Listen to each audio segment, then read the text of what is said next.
Angela Merkel boarded the historical Rheingold Express to campaign across Germany earlier this month. The train was once used by German Chancellor Konrad Adenauer in his election campaign 60 years ago. It was Adenauer who presided over West Germany's economic miracle in the post-war years. Now, in 2009, Merkel is keen to draw on his legacy. At that time, Konrad Adenauer entered a coalition with the FDP with a majority of just one vote.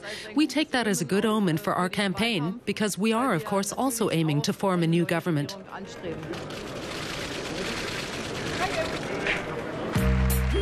Angela Merkel has served as German Chancellor for 4 years. Her inauguration was a historic moment for Germany.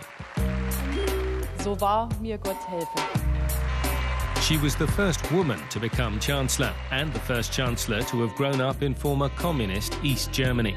But 4 years on, Angela Merkel is still something of an enigma. She rarely nails her colours to the mast, always preferring to keep her options open. That was evident even when the CDU and SPD drew up their coalition agreement after the last election.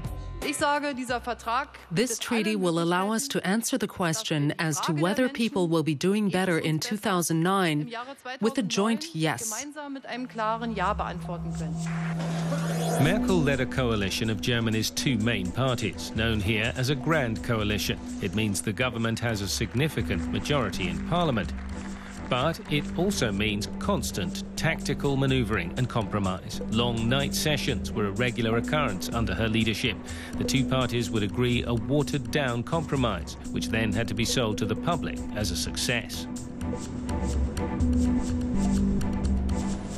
But in the international arena, Merkel's negotiation skills allowed her to shine. Her ability to achieve breakthroughs on difficult issues won her recognition, whether in talks with her European Union neighbours or at the G8 summit in Heiligendamm. Merkel could then say she'd achieved her goals, as she did over climate change. I think we've done a very good job in focusing on what matters to the world. My colleagues also found the atmosphere here very pleasant. In the Rheingold Express, Merkel retraced Konrad Adenauer's footsteps from his 1949 campaign through the Rhine Valley. Against this historical backdrop, she repeatedly spoke of him as her role model. As someone who comes from the East, it's noticeable how often she takes elements from West German history and transports them into the here and now, perhaps in an effort to lend tradition and thereby legitimacy to her brand of politics.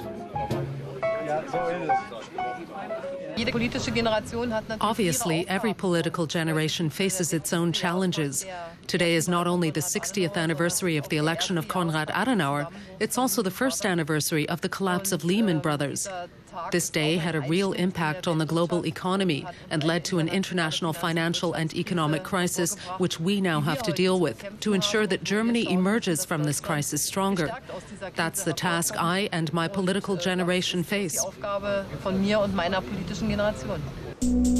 The financial crisis rocked governments around the world.